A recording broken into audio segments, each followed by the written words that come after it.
بسم اللہ الرحمن الرحیم رب اشرح لی صدری ویسر لی امری واحلل عقدۃ من لسانی یفقہوا قولی۔ گزشتہ درس میں ہم نے قرآن کریم میں تحریف کے سلسلے سے کچھ مطالب کو آپ کی خدمت میں بیان کیا تھا، اور ہم نے بیان کیا کہ قرآن کریم میں قطعاً کسی بھی طرح کی کوئی تحریف نہیں ہوئی ہے، اور اسے بزرگ علماء نے تسلیم کیا ہے۔ ہمارے علماء شیعہ میں ہم نے آپ کو مثال دی تھی کہ شیخ مفید سے، شیخ صدوق سے، شیخ طوسی، سید مرتضیٰ سے لے کر معاصرین میں آیت اللہ خوئی، علامہ طباطبائی اور اس کے بعد فاضل لنکرانی جیسی شخصیات، یہ وہ افراد ہیں کہ جنہوں نے قرآن کریم میں کسی بھی طرح کی تحریف سے انکار کیا ہے اور دلائل دیے ہیں عدم تحریف قرآن کے اوپر۔ تو گزشتہ درس میں ہم نے تحریف کے آپ کی خدمت میں معنی کو پیش کیا تھا، اس کے بعد تحریف کے اقسام کو آپ کی خدمت میں پیش کیا تھا کہ تحریف کبھی معنوی تحریف ہوتی ہے، کبھی حرکات میں ہوتی ہے، حروف کے اندر ہوتی ہے، اور کبھی کلمات قرآن میں، اور کہیں پر ہم تحریف کا مطلب یہ نکالتے ہیں کہ قرآن کریم میں کچھ زیادہ ہوا ہے یا کچھ کم ہوا ہے۔ ہم نے بیان کیا تھا کہ معنوی طور پر تو ظاہر ہے کہ آج کل بھی بہت ساری چیزیں ہیں جو ہم کہیں سنتے ہیں اور اسے بدل کے کسی اور انداز میں ہم کہیں بیان کر دیتے ہیں، تو یہ قرآن کریم کے سلسلے سے بھی ہے، اور خاص طور پر یہودی ایسا کیا کرتے تھے کہ من الذین ہادوا، قرآن کریم نے پھر اسے پیش بھی کیا تھا، یحرفون الکلم عن مواضعہ، کہ اپنی جگہ سے کلمات کو تبدیل کر دیا کرتے تھے، باتوں کو تبدیل کر دیا کرتے تھے، اور وہ اپنی مراد اور اپنے مقصود کو پہنچانے کے لیے استعمال کیا کرتے تھے در حقیقت قرآن کی آیات کو، اور یہ آج بھی ہے۔ اور چونکہ قرآن کی قراءت مختلف قراءتوں کے طور پر رہی ہے، ایک قراءت نہیں رہی، اس وقت ایک قراءت ہے، یہ ایک الگ منزل ہے، تو اس اعتبار سے بھی آپ کہہ سکتے ہیں کہ ہاں قرآن کریم میں اس انداز سے کچھ لوگوں نے تحریف کی ہے، جبکہ اصل پیغام کے اندر کوئی تحریف نہیں ہوئی۔ جو ہمارا اصل جو مطمع نظر ہے وہ یہ قرآن کریم کے جو تعلیمات ہیں، جو قرآن کریم کی آیات ہیں، ان آیتوں کے اندر کوئی تحریف نہیں ہوئی ہے، ان کے اندر کوئی تبدیلی نہیں ہوئی ہے۔ یہ ہو سکتا ہے کہ قرآن کریم کی آیت کچھ بیان کر رہی ہو، ہم کچھ بیان کر رہے ہیں، تو ہم معنوی تحریف کے مرتکب ہو رہے ہیں۔ قرآن کے اندر یہ تحریف نہیں ہے، یہ ہم مرتکب ہو رہے ہیں۔ قرآن کی آیت میں کسی اور انداز سے بیان کیا گیا ہے، زیر زبر ہم الگ انداز سے اس کو پڑھ رہے ہیں، تو یہ ہو سکتا ہے۔ ہم نے جس چیز کو بیان کیا تھا وہ قرآن کی حرکات اور قرآن کے سکنات اور قرآن کریم کے کلمات، یہ سارے مباحث نہیں تھے کہ جن کا تعلق پڑھنے سے ہے، قراءت سے ہے، اور جن کا تعلق انسان کی مراد سے ہے، بلکہ ہمارا جو مطمع نظر تھا وہ مراد پروردگار، کہ جو قرآن کریم میں پروردگار نے جن چیزوں کو بیان کیا ہے، کیا ان میں کوئی تبدیلی واقع ہوئی ہے کہ پروردگار نے جو کچھ بیان کر دیا ہے قرآن کی صورت میں، اس میں کسی نے کوئی کمی کر دی ہو یا اس میں کسی نے کوئی زیادتی کر دی ہو، کیا ایسا ہوا ہے؟ تو ہم نے اس کے آپ کی خدمت میں دلائل پیش کیے تھے کہ ایسا نہیں ہوا ہے۔ ہم نے ایک دلیل پیش کی تھی کہ قرآن کے اندر خود آئے حفظ ہے، اِنَّا نَحْنُ نَزَّلْنَا الذِّكْرَ وَإِنَّا لَهُ لَحَافِظُونَ، یہ آیت ہم نے آپ کی خدمت میں پیش کی تھی۔ دوسرے آیت نفی باطل کہ وَإِنَّهُ لَكِتَابٌ عَزِيزٌ لَا يَأْتِيهِ الْبَاطِلُ مِن بَيْنِ يَدَيْهِ وَلَا مِن خَلْفِهِ تنزیل من حکیم حمید، یہ دوسری آیت تھی۔ پھر ہم نے قرآن کریم کے اعجازی پہلو کو بیان کیا تھا کہ قرآن معجزہ ہے، لہٰذا جو معجزہ ہونے کا تقاضا ہے وہ یہ کہ تحریف سے مبرہ ہو۔ پھر ہم نے بیان کیا تھا کہ قرآن کے اندر چیلنج ہے، قرآن آواز دیتا ہے کہ جو کچھ ہم نے اپنے بندے پر نازل کیا، اگر اس میں تمہیں شک ہے فاتوا بصورۃ مثلہ، تو یہ چیلنج وہاں پر ہو سکتا ہے کہ جہاں پر کسی بھی طرح کی کوئی تبدیلی قرآن کریم میں نہ ہوئی ہو۔ پھر ہم حدیث ثقلین کی طرف آئے تھے کہ حدیث ثقلین سے واضح ہے کہ قرآن کریم کے اندر تحریف نہیں ہوئی ہے، چونکہ پیغمبر چھوڑ کے جا رہے ہیں دو گراں قدر چیزوں کو، اہل بیت اور قرآن، تو ظاہر ہے کہ پھر دونوں کی شانیت بھی ہونا چاہیے، جبکہ پیغمبر یہ کہہ رہے ہیں کہ یہ مجھ سے حوض کوثر پر ملیں گی، یعنی اس دنیا میں اگر تم ان سے وابستہ رہو گے، ان دونوں گراں قدر چیزوں سے، تو کبھی گمراہ نہ ہوگے، یہاں تک کہ حتیٰ یرد علی الحوض، حتیٰ یرد علی الحوض، جبکہ یہ دونوں حوض کوثر پر پہنچ جائیں گے اور مجھ سے ملاقات کریں گے۔ تو اس سے واضح ہوتا ہے کہ پیغمبر نے ایک طرح سے ضمانت لی ہے کہ رہتی دنیا تک نہ تو کوئی اہل بیت اطہار علیہم السلام سے کسی بھی طرح کی کوئی منمانی کرا سکتا ہے۔ یہ جو سوچے کہ کسی شخصیت کو اہل بیت اطہار علیہ السلام کی مثلا قید کر دیا یا کسی کو قتل کی دھمکی دی اور جو دین کا دستور ہے اس کے علاوہ کچھ اور اہل بیت سے کہلوا لے، تو یہ نہیں ہو سکتا۔ کربلا اس بات کی گواہی دے رہی ہے کہ قطعاً ایسا نہیں ہو سکتا۔ ہمارے سروں کو کاٹا جا سکتا ہے لیکن ہمارے سروں کو جھکایا نہیں جا سکتا۔ اسی طریقے سے منزلت قرآن کریم کی ہے کہ قرآن اللہ کی کتاب ہے، اس کتاب کے اندر بھی کوئی تحریف نہیں ہو سکتی ہے اور یہ اللہ کا وعدہ ہے، اور اگر اس میں تحریف ہو جائے گی تو ظاہر ہے کہ پھر یہ جو حجیت ہے قرآن کریم کی، یہ حجیت پھر نہیں رہے گی کہ تم اس سے اگر وابستہ رہو گے تمہاری نجات ہے۔ پھر یہ دعویٰ اس پر سوچنا پڑے گا۔ تو اس بنیاد کے اوپر قرآن کریم میں ہم نے دلیل دی تھی کہ تحریف نہیں ہو سکتی، یہ دلائل تھے ہمارے۔ اب جو گفتگو ہے اسی تحریف کے سلسلے سے گفتگو کو اور آگے بڑھاتے ہوئے ہم آئیں گے جمع قرآن کے سلسلے سے، جو آج کل کا جو ایک ایسا موضوع بھی ہے کہ جس کے سلسلے سے مسلسل گفتگو ہو رہی ہے، مباحثے ہو رہے ہیں۔ پہلی منزل جو آج کے درس میں پہلا مرحلہ، حدیث ثقلین کے بعد ایک اور دلیل جو تحریف قرآن کے خلاف ہے کہ قرآن کے اندر تحریف نہیں ہوئی ہے، عدم تحریف قرآن پر دلالت کرتی ہے، وہ قرأت نماز ہے۔ نماز کے اندر یہ حکم ہے کہ سورہ حمد پڑھی جائے اور سورہ حمد کے بعد ایک سورہ پڑھا جائے، یہ حکم ہے، اور ہم سب نماز پڑھتے ہیں۔ حتیٰ کہ نماز آیات کے سلسلے سے ہے کہ کسی بھی سورہ کو 5 حصوں میں تقسیم کر دیا جائے، پھر ہر رکوع میں پڑھا جائے۔ تو اب سوال یہ ہے کہ اگر قرآن کے اندر تحریف ہے تو کسی کو کیا یقین کہ کون سے سورے کے اندر کون سی آیت ایسی ہے اور کتنی آیتیں ہیں کہ جنہیں ہٹا دیا گیا ہو، یہ کتنی آیتیں ایسی ہیں جن میں تحریف ہو، اضافہ کر دیا گیا ہو۔ تو یہ وہ منزل ہے کہ جہاں پر ہمیں یقین ہونا چاہیے کہ ہم نے قرآن کو جب ہم پڑھ رہے ہیں نماز میں دوسرے سورے کی حیثیت سے، جب ہم سورہ حمد کے بعد پڑھ رہے ہیں تو ہمیں یقین ہونا چاہیے کہ ہم نے دوسرا سورہ پڑھ لیا ہے، یہ ہمیں یقین ہونا چاہیے۔ لیکن اگر آپ کہیں گے کہ اس کے اندر تحریف ہے تو ظاہر ہے کہ یہ یقین اٹھ جائے گا، اور یقین جب اٹھ جائے گا تو ہم یہ کہہ سکتے ہیں کہ ہم نے واقعی سورہ حمد کے بعد ایک سورہ پڑھا ہے۔ تو یہ ہمارے ذمہ میں یہ چیز باقی رہنے والی ہے کہ ہم نے اسی کو اشتغال بالذمہ کہا جاتا ہے، اسے باقی رہے گی کہ ہم نے دوسرا سورہ پڑھا، ہمیں یقینی نہیں ہے کہ دوسرا سورہ جو ہم پڑھ رہے ہیں جس کو ہم نے تلاوت کیا ہے اس کے اندر کہیں ایسا تو نہیں ہے کہ یہ کلام خدا نہ ہو، یقینی نہیں ہے کلام خدا ہے بھی کہ نہیں ہے۔ تو یہ جو منزل ہے کہ ہم سے کہا گیا ہے کہ سورہ حمد کے بعد دوسرا سورہ پڑھو، اس کو آپ پیش نظر رکھیں۔ اس کے فرمان کے بعد رسول اللہ نے بھی اسی طریقے سے نماز پڑھی ہے، ائمہ طاہرین علیہ السلام نے بھی اسی طریقے سے نماز پڑھی ہے۔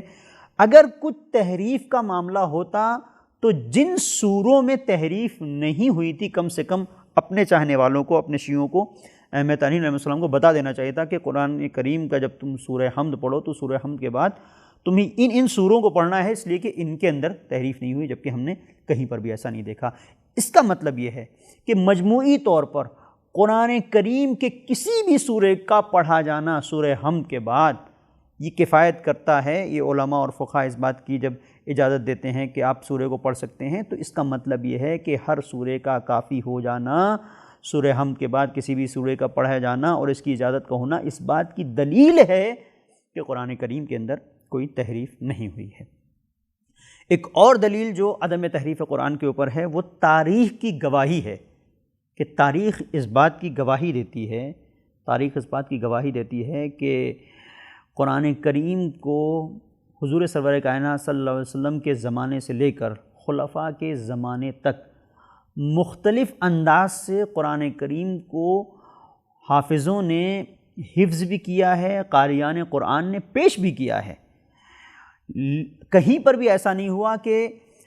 یہ کہا جائے کہ بھائی فلاں نے اس انداز سے پیش کیا کہ اس سے پہلے ہم نے کبھی سنا ہی نہیں تھا، یہ قرآن تھا ہی نہیں۔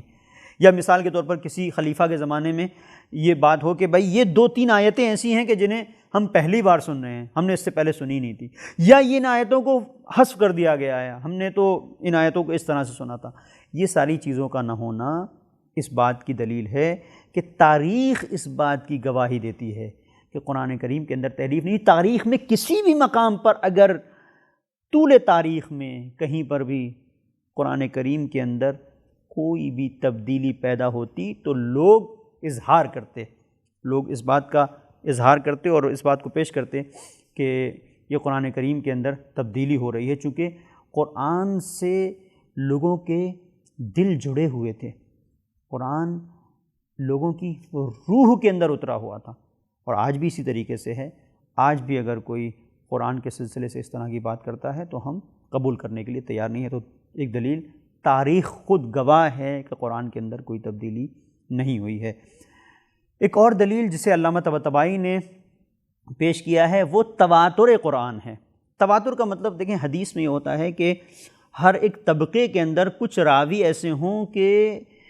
جن کے بارے میں ان کی تعداد اتنی ہو کہ نہ کہا جا سکے کہ انہوں نے کسی جھوٹ کے اوپر اجتماع کیا۔ بہت سادے سے مفہوم میں آپ کی خدمت میں پیش کر رہا ہوں کہ جو تواتر کے معنی ہیں حدیث میں، لیکن علامہ طباطبائی فرماتے ہیں کہ یہ تواتر نہیں۔ ہم جب تواتر قرآن کی بات کرتے ہیں تو ہر دور میں، ہر زمانے میں اسی قرآن کو پڑھا جاتا رہا، اسی قرآن کے مطابق عمل ہوتا رہا، اسی قرآن کے مطابق فیصلہ ہوتا رہا۔ یہی قرآن تھا کہ جو لوگوں کے گھروں میں رہا، یہی قرآن تھا کہ جسے ہم نے نماز میں جس کی تلاوت کی۔ تو تواتر قرآن خود اس بات کی دلیل ہے کہ اس کے اندر کوئی تبدیلی اور کوئی تغیر اس کے اندر نہیں ہوا ہے۔ اور اس کے بعد ایک اور دلیل جو بنتی ہے وہ خود تدوین قرآن کریم کی ہے کہ قرآن کریم جب جمع ہوا ہے تو اس کی جمعآوری کس نے کی ہے۔ قرآن کریم کی جمعآوری کے سلسلے سے جب آپ دیکھیں گے کہ حضور سرور کائنات صلی اللہ علیہ وسلم کے زمانے میں قرآء کرام تھے، حضور سرور کائنات صلی اللہ علیہ وسلم کے زمانے میں حافظین تھے، کاتبان وحی تھے جو لکھا کرتے تھے۔ تو یہ جو منزل ہے کہ قرآن کریم کی جو تدوین ہوئی ہے، اس کے آپ مختلف مراحل کو دیکھتے ہیں کہ مختلف مراحل پیش کیے گئے ہیں۔ ایک منزل تو یہ ہے کہ رسول اللہ نے اس کی تدوین کی ہے، اور مختلف دلائل کی بنیاد کے اوپر کچھ لوگ کہتے ہیں کہ خلیفہ اول کے زمانے میں، خلیفہ دوم کے زمانے میں، حتیٰ خلیفہ سوم کے زمانے میں۔ تو اگر یہ جو تدوین قرآن ہے جو مختلف مراحل میں طے پا رہا ہے، اس کو آپ اگر تسلیم کر لیں اور اس کے اندر دیکھیں ہر قرآن جو تدوین پا رہا ہے وہ پہلے ہی قرآن کی طرح ہے اور اس کے اندر کوئی تبدیلی نہیں ہوئی ہے، تو خود یہی تدوین قرآن اس بات کی دلیل بنتا ہے کہ قرآن کریم کے اندر کوئی تحریف، کوئی تبدیلی واقع نہیں ہوئی ہے۔ اور علامہ طباطبائی نے اس کے علاوہ جو اور دلیل پیش کی ہے وہ رجوع قرآن، کہ ہمیشہ روایات میں ہم سب کو متوجہ کیا گیا ہے کہ اگر کوئی مشکل ہو، کوئی مسئلہ ہو، کسی گرفتاری میں تم پھنسو تو قرآن کی طرف رجوع کرو، اور یہ رجوع کرنا اس بات کی دلیل ہے کہ جب ہم رجوع کرنے کے لیے کہہ رہے ہیں، رجوع ہم کس جگہ پہ کرتے ہیں؟ جب کسی جگہ ہم رجوع کرتے ہیں مشکل کے حل کے لیے کرتے ہیں۔ وہ جو خود کتاب مشکل کا شکار ہے، ہم اس کی طرف کیا اپنی مشکل کو پیش کریں گے اور رجوع کریں گے اور اپنے مسائل کا حل کہاں سے ڈھونڈیں گے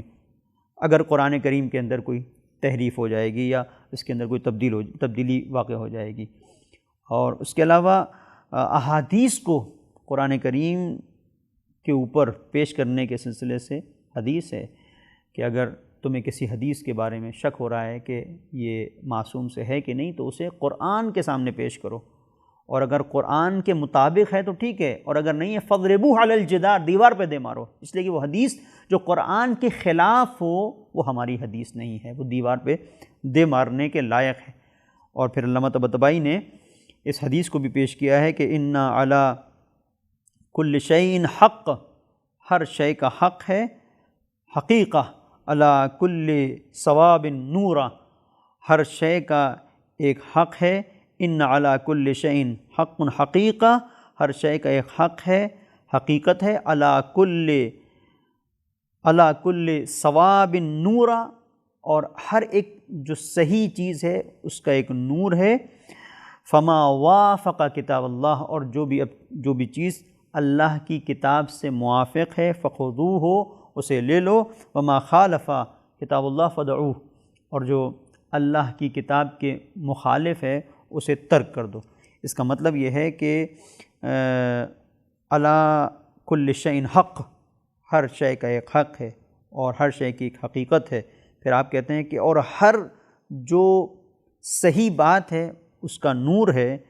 فما وافق کتاب اللہ، تو جو بھی چیز اللہ کی کتاب کے موافق ہے اسے لے لو، اور جو چیز بھی فخذوہ ہو، وما خالف کتاب اللہ فدعوہ ہو، جو اللہ کی کتاب کے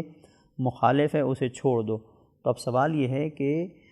یہ جو اللہ کی کتاب ہے اس کے اندر اگر تحریف ہوئی ہے، اس کے اندر اگر کوئی تبدیلی ہوئی ہے، تو کیوں کر یہ کتاب دلیل بن سکتی ہے، معیار بن سکتی ہے اس بات کا کہ صحیح چیز کو لیا جائے اور جو صحیح چیز نہیں ہے اسے ترک کر دیا جائے۔ معیار اخذ و ترک، کسی چیز کے لے لینے کا، کسی چیز کے ترک کر دینے کا، اگر کوئی کتاب ملاک اور معیار بن رہی ہے تو اس کا مطلب یہ ہے کہ وہ تحریف سے پاک ہے، تحریف سے مبرہ ہے۔ اب یہاں پر ایک منزل ہے اور قابل غور بات ہے، وہ یہ کہ ایک اعتراض کیا گیا ہے کہ آپ نے دلیل دی، کیا دلیل دی؟ کہ انا نحن نزلنا الذکر وانا لہ لحافظون۔ آپ نے دلیل دی کہ قرآن کریم تحریف سے مبرہ ہے، چونکہ یہ آیے حفظ اس بات کا اعلان کر رہی ہے۔ تو اب یہاں پر ایک شے دوسری شے کے اوپر موقوف ہے، یعنی آپ جو دلیل دے رہے ہیں وہ قرآن کریم سے دے رہے ہیں، جبکہ ہمارا قرآن کریم ہی کے بارے میں یہ اعتراض ہے اور یہ اشکال ہے اور یہ اعتراض ہے قرآن کریم ہی کے سلسلے کے، اس کے اندر تحریف ہوئی ہے، اور آپ کہہ رہے ہیں کہ قرآن کریم کی آیت کہہ رہی ہے کہ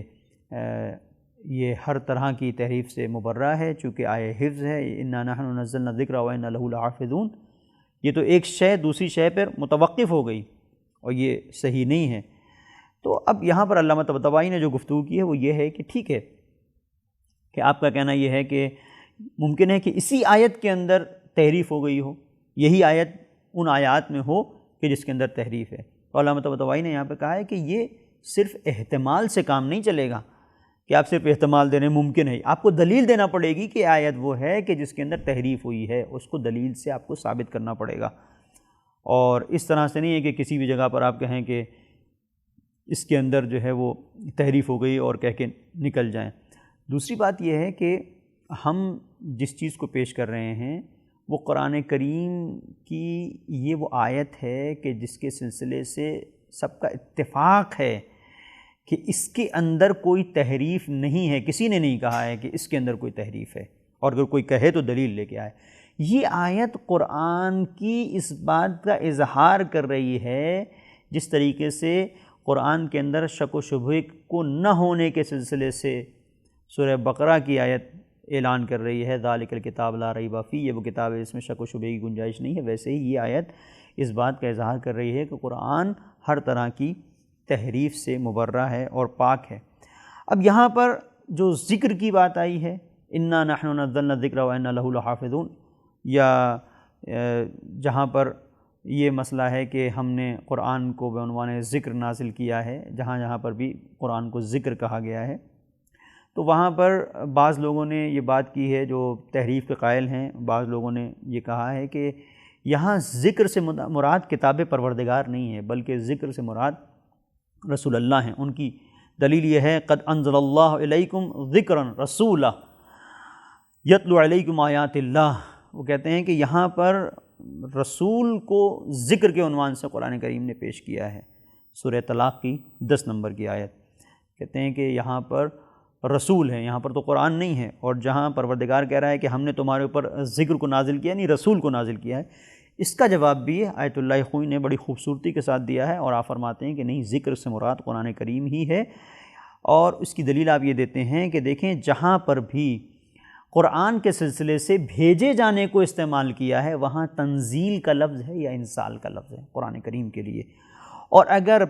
پروردگار اپنے رسول کے لیے کوئی لفظ بھیجنے کے معنی میں اگر استعمال کرتا تو وہ ارسال رسول ہے جو پیغمبر کے لیے استعمال ہوتا ہے۔ تو اب یہاں پر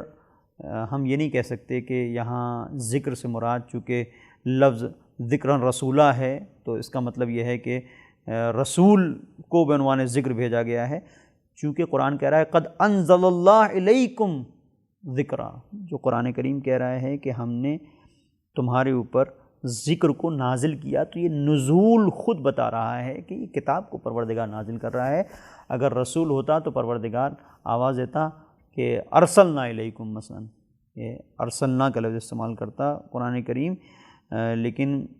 جو لفظ ارسال اور رسل کو استعمال نہ کیا، تو اس کا مطلب یہ ہے کہ یہاں پر پروردگار نے قرآن کی صفت کے طور پر پیش کیا ہے، رسول اللہ کے سلسلے سے اس بات کو بیان نہیں کیا ہے۔ یہ ایک بات۔ پھر کچھ لوگوں نے اس بات کو بیان کیا ہے کہ یہ جو جہاں پر بھی قرآن کریم نے یہ کہا ہے کہ لا یاتیہ الباطل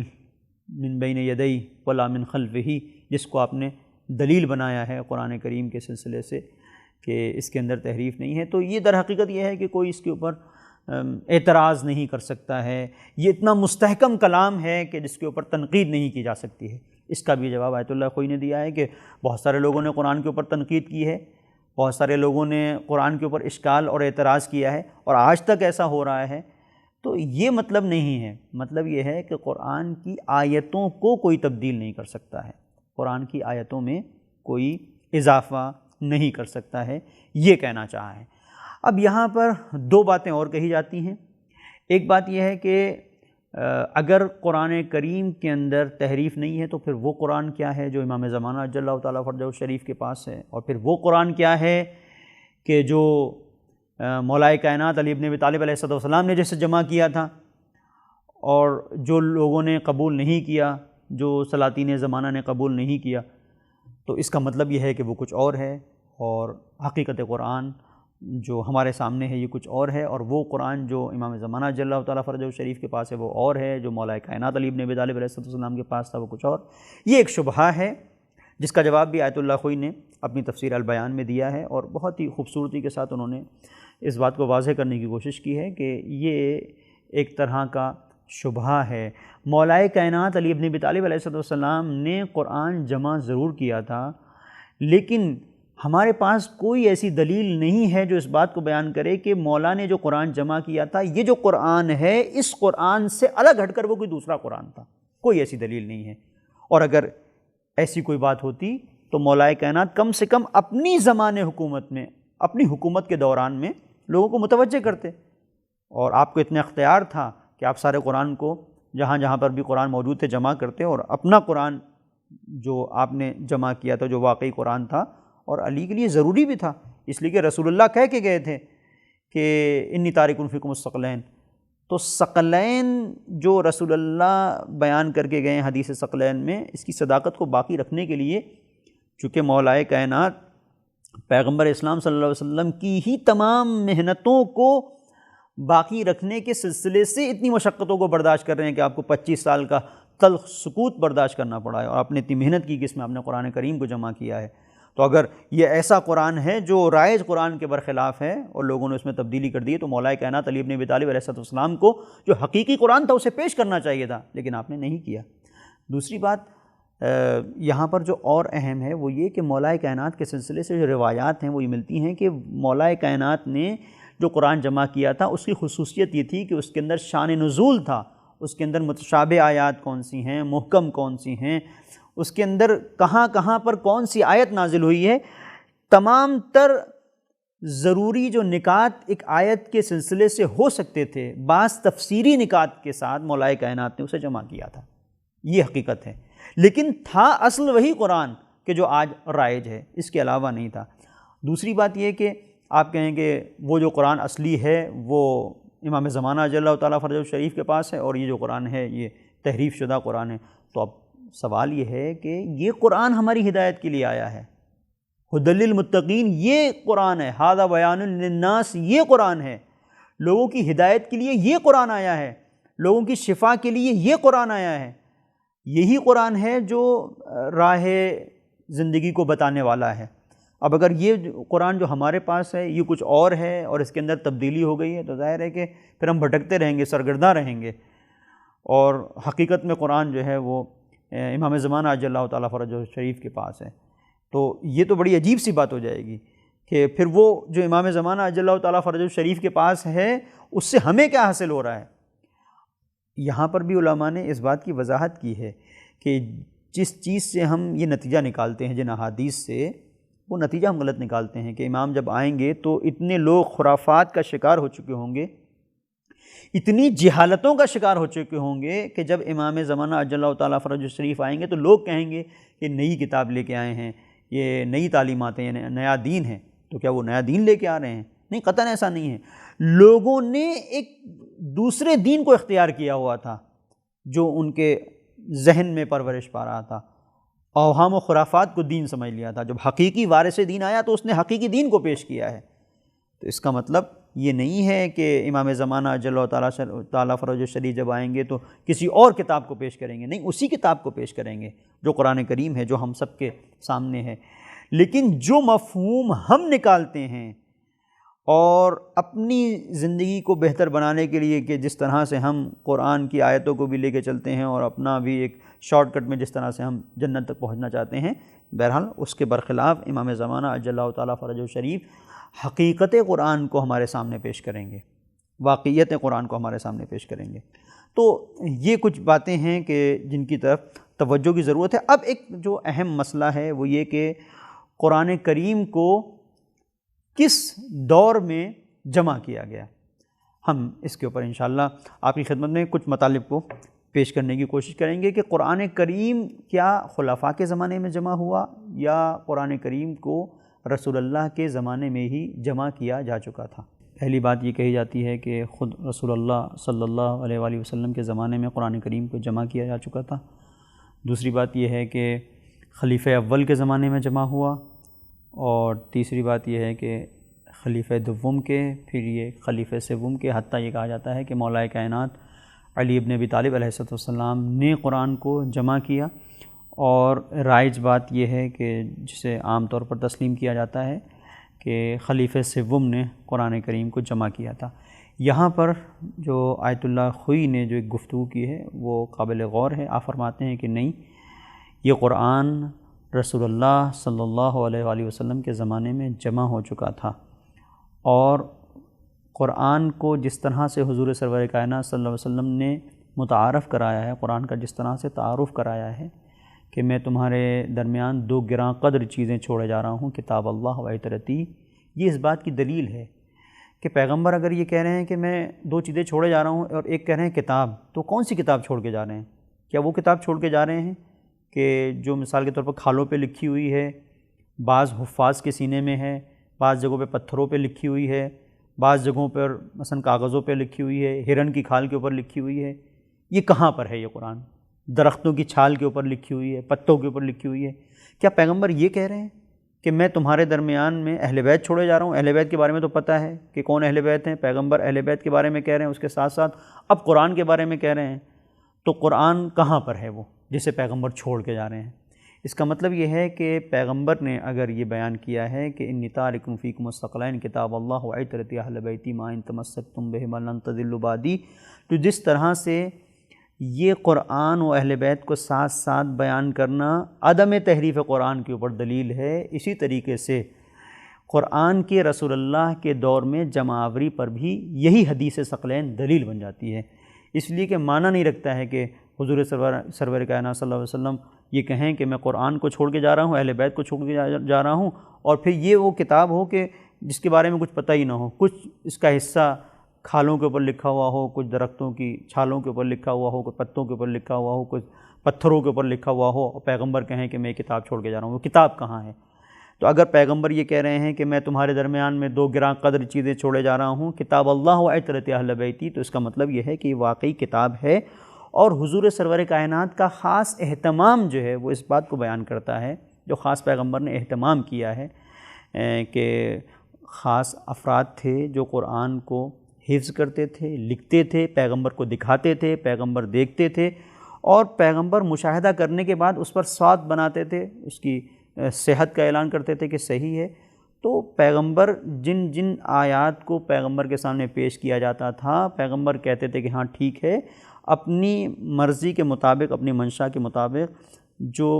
مصلحت پروردگار ہے اس کے مطابق پیغمبر نے تمام چیزوں کو اپنے ہی دور میں جانے سے پہلے جمع کر دیا تھا، اور آغا خوئی خاص طور پر اسی نظریے کے قائل ہیں اور اس بات کو بیان کرتے ہیں۔ اور نہ صرف یہ آغا خوئی بلکہ خود اور بھی بزرگان ہیں، آیت اللہ فاضل لنکرانی، یہ وہ شخصیتیں ہیں کہ جو اس بات کو بیان کرتی ہیں کہ قرآن کریم کو رسول اللہ اپنے زمانے میں بیان کر چکے تھے۔ اب سوال یہ ہے کہ پھر وہ قرآن کے جس کے سلسلے سے بات ہے کہ خلیفہ سوم کے زمانے میں جمع ہوا، وہ کیا تھا؟ تو اس کے بارے میں علماء یہ کہتے ہیں، آیت اللہ خوئی اور دیگر بزرگ شخصیتوں کا کہنا یہ ہے کہ وہ جو خلیفہ سوم کے زمانے میں کام ہوا تھا وہ الگ الگ قراءتیں تھیں قرآن کریم کی۔ قرآن تو ایک ہی تھا جسے پیغمبر نے جمع کر دیا تھا، قرآن پیغمبر کے زمانے میں جمع ہو چکا تھا۔ پھر یہ کیا ہے جس کے بارے میں کہا جاتا ہے؟ یہ قرآن چونکہ مختلف جگہوں پر مملکت اسلامی کی سرحدیں پھیل چکی تھیں، جغرافیہ بڑا تھا، سرزمینیں بہت زیادہ ادھر سے ادھر جو سرحدیں تھیں بہت زیادہ تھیں، اب اسلامی مملکت کے حدود بہت زیادہ پھیل چکے تھے، تو الگ الگ علاقوں میں رہنے والے لوگ الگ الگ انداز سے قرآن کریم کی قراءت کیا کرتے تھے۔ تو یہ ہوا کہ ان ساری الگ الگ قراءتوں کو یکساں کیا جائے، ایک جگہ پہ کیا جائے، تو خلیفہ سوم نے یہ کام کیا تھا، جس سے لوگوں کے درمیان میں یہ گمان پیدا ہوا کہ انہوں نے قرآن کریم کو جمع کیا تھا، جبکہ قرآن کریم پہلے ہی جمع ہو چکا تھا۔ اور اس کی دلیل یہ ہے کہ پیغمبر نے خود کہا کہ میں تمہارے درمیان میں دو گراں قدر چیزیں چھوڑے جا رہا ہوں۔ اگر یہ کتاب نہ ہوتی تو ہرگز پیغمبر نہ کہتے کہ انی تارک فیکم الثقلین کتاب اللہ و عترتی۔ کتاب اللہ کہنا اس بات کی دلیل ہے کہ پہلے سے کتاب موجود تھی۔ وصلی اللہ علی محمد و آلہ الطاہرین۔